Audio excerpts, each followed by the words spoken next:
요시가 요나, 뭐 요셉, 그런 요시가 많은데 요시야하고 요아스, 아주 이름이 너무 비슷해요. 요아스는 아주 어린 나이에 6살인가에 왕이 된 사람이에요. 요시야 8살에 왕이 됐어요. 그러니까 이렇게 어린 나이에 왕이 됐다는 것은 아버지가 일찍 세상을 떠나고 혹은 그 당시 어떤 격동기에 이렇게 접어들었다는 것을 보여줍니다. 어찌됐든 이 인물, 8살에 왕이 된 이 사람은 나이가 어린데도 불구하고 신앙생활을 아주 잘했어요. 그래서 어떻게 신앙생활을 잘했나 쳐다봐도 누가 그에게 뭐 멘토가 되어준다거나 아니면 영적인 어떤 위대한 인물이 옆에서 이렇게 이끌어준다거나 이런 얘기가 열왕기 하나 역대 하나 어디를 찾아봐도 등장하진 않아요. 근데 그때 누가 선지자로 있었냐면 여러분들이 다 아시는 예레미야가 당시 선지자로 계셨거든요. 근데 어찌됐든 이 요시야라고 하는 인물은 성경에 보니까 어렸을 때부터 왕이 됐지만 그는 신앙생활을 잘해서 그 이전에도 그와 같은 사람이 없었고 그 이후에도 그와 같은 사람이 없어요. 다윗이 신앙생활을 잘해서 하나님 마음에 싹 든 것처럼 요시야는 이 어린 나이에 벌써 하나님의 마음에 싹 들었어요. 그런데다가 한 16살쯤 되면 완전히 성전 정화 작업을 시작하면서요, 성전에 있는 모든 우상을 다 제거해요. 그리고 한 20살쯤 됐을 때는 전국을 다니면서 하나님 앞에 거침이 될 만한 것들은 다 정리해요. 나이가 20살 때. 그러면서 26살쯤 됐을 때는 하나님의 말씀을 지키기 운동을 해서 전국적으로, 이 요시야 때는요 아주 이 유다의 전체적인 개혁운동이 일어나는 거예요. 엄청난 영적 개혁운동이 일어났어요. 그래서 그 요시야의 그 모습을 보고 하나님이 이 유다를 멸망시키려고까지 생각했다가 요시야 때문에, 요시야가 살아있는 동안에는 내가 유다를 멸망시키지 않겠다 그래요.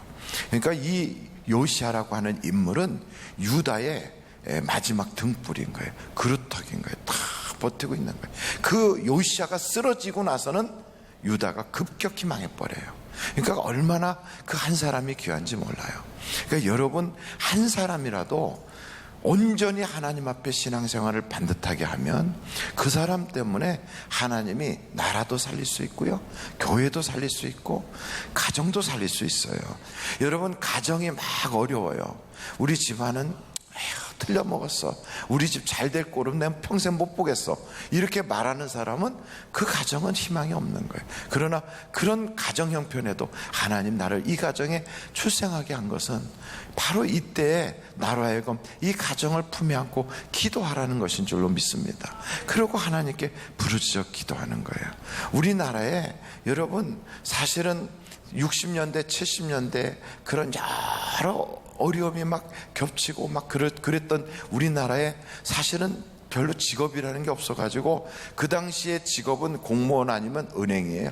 은행원. 그게 최고의 직업이고 학교 교사 선생님이고 그런 때에 웬만한 직장도 별로 없을 때 우리나라 사람들이 잘 살아보세요 운동을 해서만 잘 산 게 아니거든요. 그 당시에 다른 게 없었어요. 그냥 하나님 잘 믿고 막 가서 막 기도 열심히 하고 그러면서 마음속에 희망을 갖고 그리고 하나님이 복 주실 거라는 기대를 갖고 막 나가니까 배운 건 많지 않았어요. 우리나라 사람들이 그 당시에 다 그 당시 대학은요 먹고대학이거든요. 여러분, 먹고대학이 뭔지 아십니까? 먹고대학이라는 건 대학교 들어가서부터 노는 거죠. 대학교 들어갈 때까지는 열심히 공부하다가 대학교 들어가서는 그냥 노는 거예요. 노니까 낭만적인 분위기는 있을지 몰라도 실력은 꽝이잖아요. 나와갖고 졸업을 해도 세계의 열강들과 어깨를 나란히 할 만한 그런 실력은 없었어요. 그런데도 불구하고 소망을 가지고 열정을 가지고 달려가니까 60년대 70년대 한국 경제개발의 그 주역들이 다 됐단 말이에요. 근데 지금은 유능해요. 젊은이들 보세요. 얼마나 유능한가. 컴퓨터 잘해요. 정말 지식도 많아요. 우리가 나이 먹은 사람들이 얘기하면 피식 웃어요. 왜냐하면 쓸데없는 소리 하지 말라고. 다 알고 있어요. 똑똑합니다. 그런데 보면 옛날에 그렇게 잘 모르는 어른들이 뛰어다니면서 한 만큼의 열정이 없어요. 왜 그러는가? 기도를 안 해요. 그리고 이웃사랑이 없어요. 나라 사랑도 없어요. 그 아이들이 하는 얘기를 들어보면 이 대한민국 땅은 지옥이래요. 여러분, 지옥이 이렇게 좋은 지옥이 있다면 지옥 가겠어요? 방글라데시나 파키스탄이나 인도에 있는 사람들은 우리가 한국 사람이라면 한국에 어떻게 하면 갈 수 있느냐고 그래요. 어떻게 하면 한국 가냐고. 한국에 가고 싶다고 그래요. 그만큼 여러분, 이 땅을 그렇게 오고 싶어 한다고. 대한민국만큼 잘 사는 나라가 우리 위로요 10개도 안 돼요. 전 세계에서 그렇게 하나님이 복을 주신 이 땅을 저주를 하고 있어요. 옛날에 아무것도 없는 맨바닥에서 뛰어 올라오면서 그 노력을 하고 그러면서 막 몸부림쳤던 그때 그분들은 정말 지옥에서 천국을 만들었는데, 근데 지금은 천국에다가 딱 갖다 놔도 여길 지옥이라는 거예요. 똑똑한 친구들이 앉아가지고 물어보면 영어도 잘해요. 근데 나와서 일을 안 하려고 그래요. 그러니 여러분, 왜 그런 일이 벌어지느냐? 사람이 중요한 거예요. 환경보다. 사람이 제대로 돼야 이 나라도 다시 살 수 있어요. 그래서 한 사람이 중요하다. 어떤 사람? 나라를 위해서 기도할 수 있는 사람. 여러분, 그 기도하는 사람이 일어나면 가정도 살 수 있어요. 하나님이 찾고 있어요, 기도하는 사람. 그래서 이스라엘이 망하고 유다가 망하고 했을 때 어떻게 하면 일어날 수 있을까? 기도하는 사람을 하나님이 찾은 거예요. 강제로 기도시켜요. 에스겔한테 어떻게 기도시키는가? 여러분, 에스겔서를 한번 찾아보시겠어요? 4장입니다. 에스겔서 4장 4절서부터, 에스겔서 4장 4절부터 하나님이 강제로 기도의 제물로 에스겔을 삼는 거예요. 너는 또 왼쪽으로 누워 이스라엘 족속의 죄악을 짊어지되 내가 눕는 날수대로 그 죄악을 담당할지니라. 내가 그들의 범죄한 횟수대로 내게 날수를 정하였나니 곧 390일이라. 너는 이렇게 이스라엘 족속의 죄악을 담당하고 그 수가 차거든 너는 오른쪽으로 누워 유다 족속의 죄악을 담당하라. 내가 내게 40일로 정하였나니 하루가 1년이니라. 너는 또 내 얼굴을 에워싸인 예루살렘 쪽으로 향하고 팔을 걷어 올리고 예언하라. 내가 줄로 너를 동일이니 내가 에워싸는 날이 끝나기까지 몸을 이리저리 돌리지 못하리라. 여러분, 300 며칠이에요 이게? 390일 365일이 1년인데 390일이면 1년도 넘도록 한쪽으로 누워서 꼼짝을 못하게 해요. 그럼 여기가 욕창으로 다 썩어가겠죠. 그렇게 밧줄로 묶듯이 묶어놓고 하나님께서 그러면서 너는 소똥으로 밥을 해먹으면서 그러면서 누워서 그러면서 이스라엘을 위해서 너가 제물이 되어 기도하라는 거예요. 이렇게 에스겔로 하여금 강제적으로 기도를 시키는 거예요. 왜? 하나님은 기도하는 자를 통하여 그 나라를 살리길 원하는 거예요. 다니엘서를 딱 보면요, 다니엘이 예레미야서의 말씀을 읽다가 하나님이 이 땅을 위한 그 마음이 여기 있구나, 이걸 깨닫고요 금식 기도할 것을 결심해요. 그 한 사람의 금식 기도하려고 하는 그 결심을 받으셔서 그때 흘렸던 수많은 저주와 그 나라에 임하는 수많은 악한 것들이 떠나가게 만들어요. 하나님의 회복의 역사는 기도하는 사람을 통하여 역사하기 시작하는 거예요. 여러분, 비판하고 비난하고 불평하고 불만은 다 할 수 있어요. 그러나 하나님은 그들에게서 그 나라의 소망을 보지 않아요. 하나님은 예수 믿는 사람을 이 땅에 그루터기로 두셨어요. 대한민국을 살릴 수 있는 사람은 누구냐? 지금도 똑같아요. 하나님을 사랑하고 우리 민족과 우리 이웃을 사랑하고 이 땅을 사랑해야 돼요. 이 땅을 사랑해야 우리의 후손들에게 정말로 좋은 땅, 하나님이 주신 이 금수강산을 제대로 물려줄 수 있죠. 그래서 우리가 사는 이 땅은 나 혼자 살다가 갈 세상이 아니에요. 우리의 후손들이 살아야 될 바로 그런 아름다운 땅이에요. 하나님이 주신 하나님의 기업이에요. 그런 땅을 우리가 황폐하게 만들면 안 돼요. 그래서 우리는 기도해야 돼요. 하나님, 이 땅이 황무합니다. 우리가 범죄해서 그렇습니다. 하나님, 우리가 너무나도 탐심과 우리의 그 욕심 때문에 우리의 이웃을 해하고 있었습니다. 우리가 잘못 살아서 이 땅이 이렇게 되었습니다. 우리의 아버지 세대, 우리의 삼촌 세대, 우리보다 더 먼저 이 땅에서 살았던 그분들이, 저는 기억해요. 제가 어린 시절에 딱 보니까 월남으로 가는 군인들이 쫙 무장을 하고요, 그러면서 서울 시내를 행진하는 거예요. 그러면서 행진할 때 막 노래소리가 들려요. 뭐 월남으로 가시는 님 뭐 이러면서 노래를 불러요. 백마부대 용사들아 막 이러면서 쫙 행진하고 가요. 그 사람들이 지금 나이가 몇 살이냐? 지금은 뭐 연세가 많겠지만 그 당시는 20대 초반이에요. 젊은 친구들이에요. 자기 부모, 자기 친구들 다 놓고 월남으로 가요. 왜 그랬을까요? 이 땅이 너무나 살 길이 없었어요. 그래서 그들의 그 흘린 피, 몇 명이 죽었냐고요? 글쎄요, 우리나라 국군묘지에 가면 그때 가서 거기서 돌아가신 분이 5천 명이 넘으니까 그 많은 젊은이들이 돌아가셨다고요. 그러면서 그 흘린 피로 대한민국의 경제를 살려보겠다고.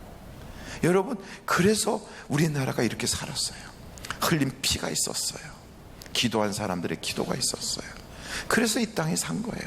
그렇게 정말로 그들의 눈물, 피, 땀 이것이 뭉쳐가지고 남들은 말할 때 기적이다 하고 그러지만 한강의 기적이 아니라요, 이 땅에 눈물이 쌓여서 대한민국을 회복시킨 거예요. 이 땅에 어르신들의 그 땀이 떨어진 그 자리에서 열매가 올라와 이 땅의 후손들이 지금 그걸 먹고 있는 거예요. 그런데 이것을 그때 무슨 갑자기 뻥 터진 어떤 기적인 줄 알고, 그렇지 않아요. 기적이 아니라 눈물이었고 땀이고 피였다고요. 저는 사우디아라비아에 있었기 때문에 알아요.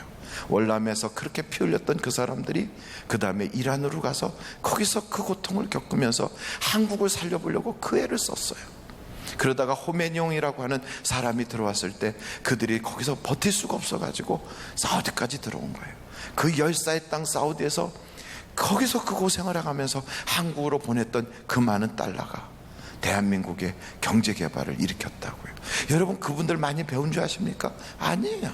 만나보면 아시는 것도 별로 없어요. 만나보면 그렇게 똑똑하지 않아요. 그런데 오직 하나예요. 잘 살아봐야 되겠다. 우리 대한민국이 어떻게든지 살아보자. 근데 지금 젊은이들을 만나보면 똑똑해요.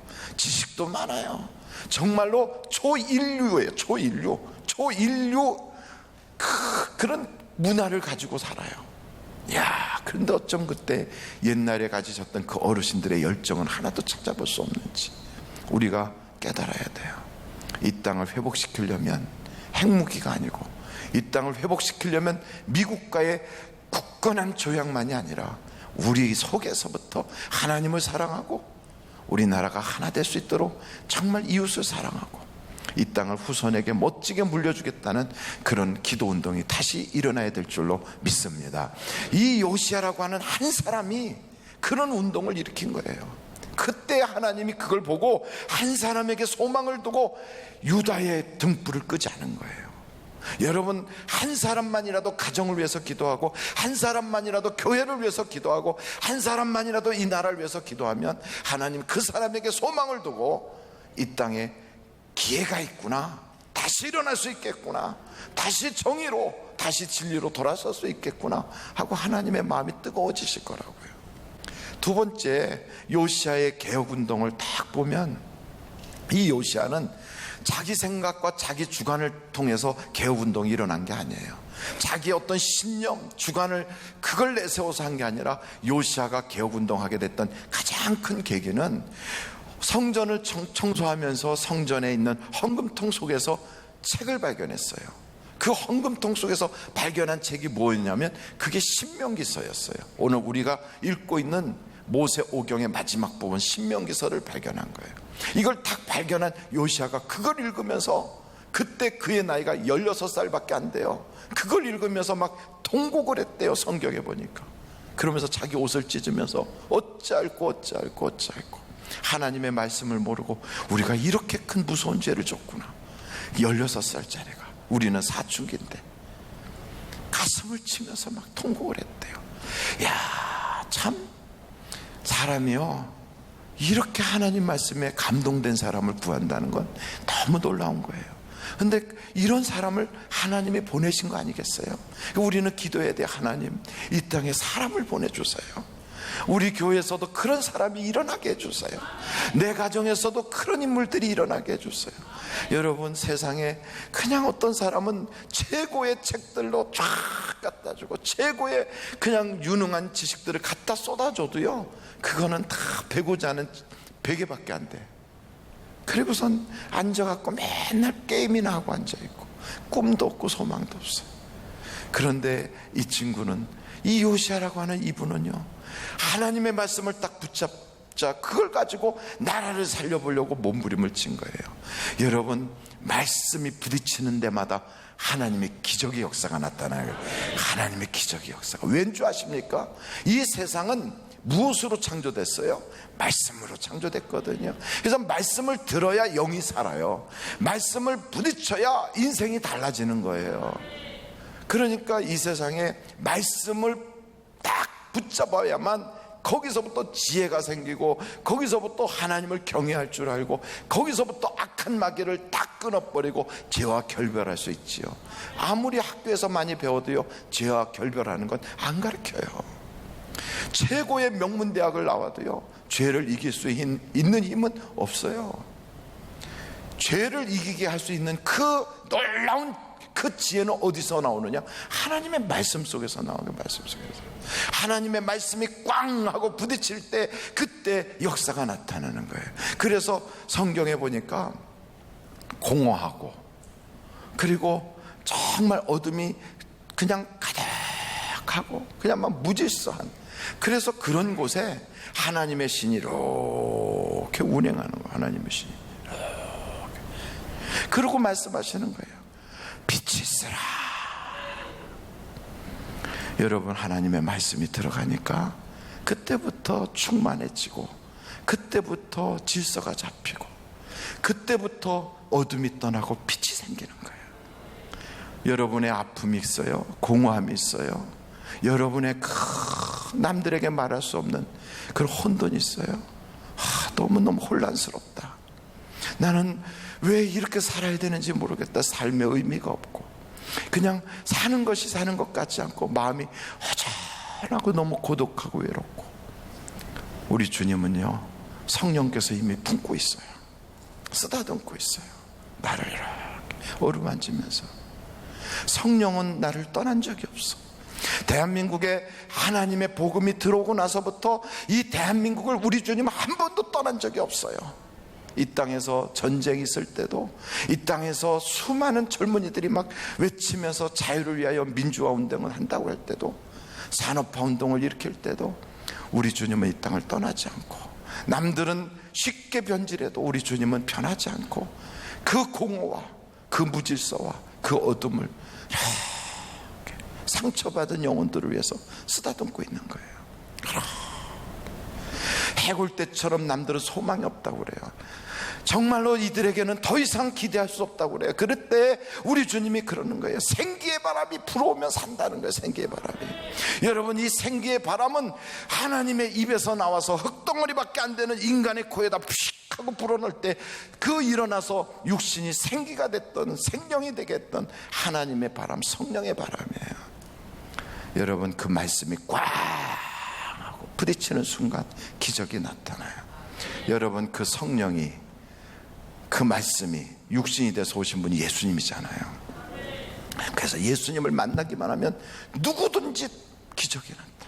예수님만 만나기만 하면 누구든지 살 사람이 되고 구원받지 못할 사람이 없어요. 소경도 눈을 뜨고요, 풍랑이는 바다도 잔잔해지고요, 평생을 저주덩어리 속에서 살면서 내 집안은 왜 이러는가 생각하며 귀신 들린 딸을 바라보면서 가슴을 치던 그 어머니의 아픈 심정도 우리 주님이 확 바꿔놔버려요.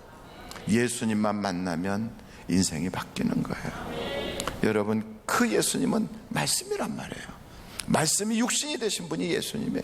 오늘 우리가 예배 드리는 이 예배는 종교 행사가 아니에요. 이 예배는 종교 의식이 아니에요. 이 예배는 그 예수님을 만나는 거예요. 그래서 성경에 뭐라고 그럽니까? 신령과 진정으로 예배하는 자를 내가 만나 주신다 그러잖아요. 오늘 이 자리가 그 예수님 만나는 자리예요. 그 말씀이 내게 육신으로 팍 부딪히고 내 속으로 그 말씀이 파고 들어오면 하나님의 기적은 나타나기 시작하는 거예요.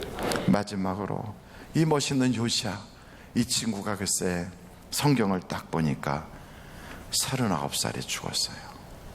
야, 이 요시야가 39살에 딱 죽었을 때 그때 통곡한 사람이 있었는데 그가 예레미야였어요. 우리의 조국은 무너졌구나, 이 땅은 무너졌구나. 그래서 예레미야가 쓴 것이 예레미야 애가예요. 여러분 성경을 보면 예레미야 애가가 있잖아요. 그게 바로 요시야가 죽고 나서 쓴 거예요. 가슴을 치면서 막 땅을 막 두드려가면서 통곡하며 쓴 것이 내 머리는 눈물근원이 되었도다, 이러면서 내 눈은 눈물로 솟아나는 샘이 되었구나, 그러면서 쓴 것이 예레미야 애가예요.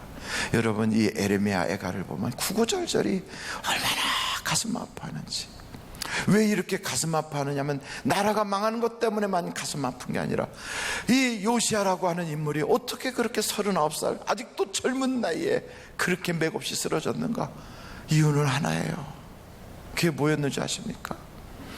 요시야가 나라의 모든 걸 정비하고 있었을 때 바로 느고라고 하는 이집트의 왕이 그 당시에 유명한 중동의 대전쟁을 일으키기 위하여 아시리아와 전쟁하기 위해서 가는 그 길목이 바로 요시야가 있었던 예루살렘이었다고. 그 앞을 탁 지나가는데 요시야가 나가서 우리 땅을 밟지 말고 가라고 다 막은 거예요. 그랬더니 그 바로 느고가 하나님께서 나에게 감동을 줘서 지금 내가 가는 길이니까 내 앞길을 막지 마라. 그런데 요시야는 내가 하나님께 이렇게 붙잡혀 있고 내가 하나님께 이렇게 기도하는 사람이고 하나님의 말씀에 충만하니 나 외에 누가 하나님의 말씀을 들을까 싶어서 그 말을 듣지 않았어요. 그러고서는 전쟁에 나간 거예요. 우연히도 누가 쏜 화살에 요시야가 맞았어요. 그가 중상을 당했어요. 그러고서는 그 전쟁터에서 돌아왔을 때 요시야는 너무 그 많은 피를 출혈을 해가지고 성경에 보니까 그때 요시야가 젊은 39살의 나이에 쓰러진 거예요. 하나님께서 그 쓰러뜨린 그 요시야, 생명의 주인이신 하나님이 왜 그러셨는가? 두 가지 이유가 있어요. 첫째가 요시야의 아버지인 므낫세의 죄 때문이라는 거예요. 이 죄는요, 이게 너무 무서운 거예요. 그래서 여러분, 하여간 내 집안의 문화와 우리 대한민국의 문화와 교회 속에 있는 문화가 하나님이 기뻐하는 문화가 아니라면 과감하게 끊어버리고요, 회개운동이 일어나야 돼요. 또 하나는 요시야의 영적인 교만도 있었어요. 내가 많이 기도하니까, 내가 남들보다 말씀을 많이 보니까, 내가 영적으로 깨어있으니까, 그러니까 항상 괜찮을 거라는 생각, 이 영적 교만이거든요. 여러분 기도 많이 하십니까? 또 하늘비전 만나를 통하여 은혜 많이 받고 계시죠? 이거 보고 계시죠? 그 누구보다, 그리고 어느 때보다 지금 이 시기가 하늘비전 교회 성도들이 영적으로 충만하거든요. 바로 이때가 겸손할 때예요. 이때 하나님의 음성을 듣고, 이때 하나님께서 누구보다 나를 사랑한다고 막 이렇게 할 때, 영적으로 충만할 때, 성경은 우리에게 이런 이야기를 해요. 섰다고 생각하는 바로 그때 넘어질까 조심해라. 여러분, 우리는 항상 겸손해야 돼요. 하나님은 우리에게 이것을 깨우치는 거예요. 하늘비전교회 겸손해라. 목사야 겸손해라. 성도들아 겸손해라. 대한민국이 전 세계에 잘 사는 나라라고 어깨 쫙 펴고, 아니에요. 우리는 전 세계로부터 받은 은혜가 너무너무 많아요. 필리핀 사람들이 이 땅에 와서 죽었어요. 이디오피아의 그 흑인들이 이 땅에 와서 죽었어요. 터키 사람들이 이 땅에 와서 죽었어요. 16개국뿐이 아니고 전 세계 약 40여 개 국가에서 의료팀을 보내고 우리나라에 물자를 공급하고 6.25 사변 때 이 땅에 젊은이들의 무덤이 됐어요. 그 많은 사람들로부터, 그 많은 나라로부터 우리는 사랑을 받았어요. 여러분 생각해봐요. 알지도 못하는 대한민국 코리아라고 하는 나라에 내 아들이 갔다가 전사 통지를 받았다고 한번 생각해 보세요. 그 어머니가 그 편지를 들고 얼마나 통곡을 했겠어요. 우리는 그런 나라들의 빚을 지고 있는 나라예요. 그런데도 대한민국 잘 산다고 필리핀 가서 이러고 다른 나라 가서 교만 떨고 얼마나 하나님이 보실 때 꼴값 한다고 그랬을까. 우리 그러면 안 되거든요. 우리는 빚진 자거든요. 고마움을 알아야 되거든요. 그래서 우리는요 늘 겸손해져야 돼요. 여러분, 세 가지를 우리가 다시 한번 회복해야 돼요. 첫째, 기도가 회복되기를 간절히 바랍니다. 둘째, 나라 사랑하고 이웃 사랑하고 하나님 말씀으로 다시 돌아갈 수 있는 성령의 계절이 오도록 우리가 다시 한번 주님께 부르짖어야 되거든요. 마지막 세 번째는 겸손해야 하거든요. 하나님의 은혜가 없이는 우리는 여기까지 올 수도 없었어요. 앞으로 남은 인생도 우리나라의 남은 역사도 하나님의 도움이 없이는 우리는 갈 수가 없어요. 그러므로 여러분, 우리는 늘 하나님 앞에와 이웃 앞에, 전 세계 앞에 대한민국은 겸손해야 합니다.